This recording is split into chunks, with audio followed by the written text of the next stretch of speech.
Alice Miller's The Drama of the Gifted Child remains one of the most profound examinations of emotional repression, family dynamics, and the loss of authentic self in modern life.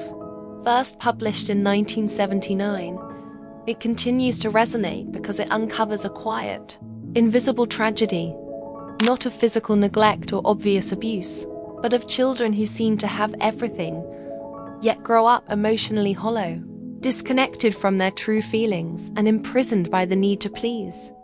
Miller's central insight is deceptively simple. The so-called gifted child is not gifted in the academic or artistic sense, but rather in a heightened sensitivity, the intuitive ability to perceive the needs, moods, and unspoken expectations of the parents. These children learn early that love is conditional. To stay safe and receive approval, they suppress their own feelings, sadness, anger, fear, confusion, and instead become attuned to what others want them to be. Over time, this adaptation becomes a false self. It's a survival mechanism that once protected the child, that later becomes a prison. The adult who emerges from this dynamic is often highly capable, outwardly successful, even admired.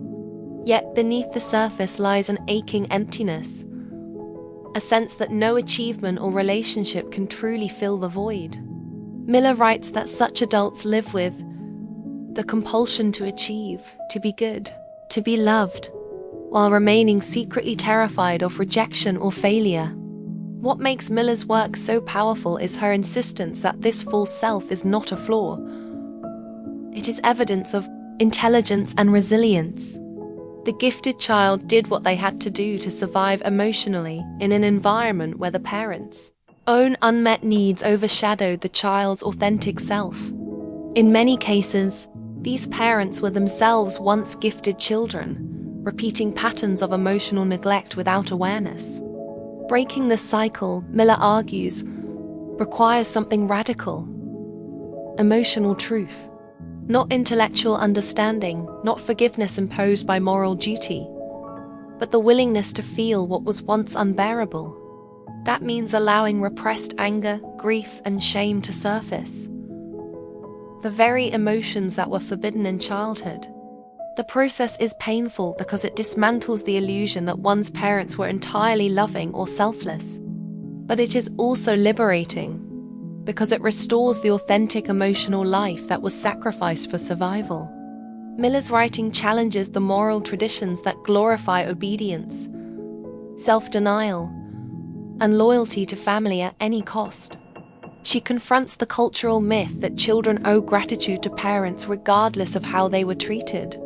For Miller, genuine love can only exist between equals, and equality begins when the adult child stops serving the emotional needs of the parent and starts listening to their own inner truth. In today's culture of performance and image, Miller's message feels more urgent than ever. Many people live as though still auditioning for love, chasing success, beauty, or approval while disconnected from inner peace.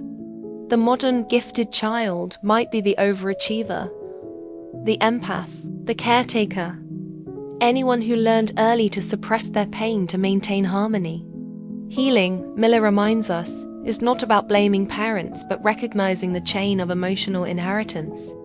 To see clearly is to stop the transmission of unacknowledged pain. Therapy, creative expression, and honest self-reflection all serve as tools to reconnect with the forgotten inner child, the part of us that once felt freely, loved deeply, and expressed without fear. Ultimately, The Drama of the Gifted Child is a manifesto for emotional authenticity.